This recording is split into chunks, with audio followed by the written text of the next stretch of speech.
નમસ્કાર દર્શક મિત્રો, પાટવી ગુજરાતી ન્યૂઝ ચેનલ માં આપનું હાર્દિક સ્વાગત છે। સિંગવડ નગરમાં આજરોજ ભમરેચી માના મંદિરની સામે ડુંગરે ઉપર આવેલ સૈયદ ગેબનશા પીરનું ઉર્સ અને સદલ શરીફનો પ્રોગ્રામ રાખવામાં આવેલ, જેમાં કોમી એકતાનો હરેક સમાજે પેગામ આપ્યું હતો।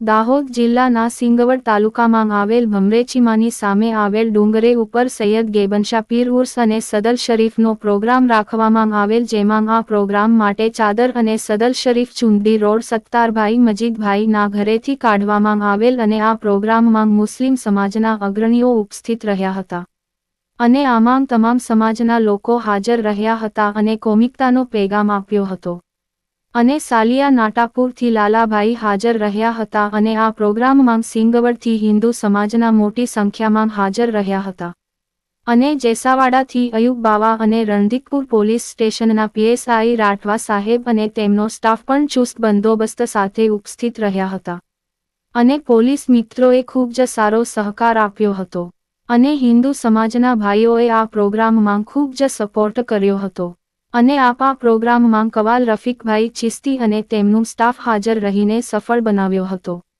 અને આ પ્રોગ્રામ ખૂબ જ સારી રીતે ઉજવાયો હતો અને આ પ્રોગ્રામમાં તમામ સમાજના લોકો મોટી સંખ્યામાં હાજર રહ્યા હતા। મધ્ય ગુજરાત બ્યુરો ચીફ દીપકભાઈ પરમાર। મારું નામ છે ડૉક્ટર નીલેશ સેલોત અને આજે સિંગવડ તાલુકાની અંદર અમારા સિંગવડ તાલુકાના મુસ્લિમ સમાજ દ્વારા દરગાહ ઉપર દરગાહ શરીફ ઉપર ચાદર ચડાવવાનો કાર્યક્રમ યોજાયો હતો। તેમાં લાલા બાપુની હાજરીની અંદર દરગાહ શરીફની ઉપર ચાદર ઉડાડવામાં આવી હતી। એમાં સિંગવડ ગામની તમામ જનતાએ એમનો સાથ અને સહકાર આપ્યો હતો।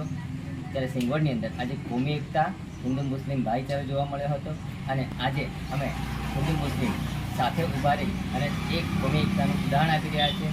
ત્યારે સિંગવડ ગામ સિંગવડ તાલુકા માટે આ એક સૌથી મોટો કાર્યક્રમ કહી શકાય। સિંગવડની અંદર અવારનવાર ઘણા બધા હિન્દુ કાર્યક્રમો થઈ રહ્યા છે। હું પણ એક હિન્દુના નાતે આ તમામ કાર્યક્રમમાં જ્યારે અમારા મુસ્લિમ ભાઈઓ વોરા સમાજ સપોર્ટ કરી રહ્યા છે એમનો આભારી છું અને આવા કાર્યક્રમ અમારા ગામની અંદર અવારનવાર થાય અને અમે ભાઈચારો જાળવી રાખીએ એના માટે આપ સૌને વિનંતી કરું છું કે આ ભાઈચારો આપણી સાથે અવિશ્વસનીય કોઈપણ જાતના મતભેદ વગર જળવાઈ રહે અને આપણે સાથે મળી અને આપણા ગામ સમાજ દેશ માટે કામ કરીએ એના માટે વિનંતી કરું છું। જય ભારત, જય હિન્દ। Okay, fine.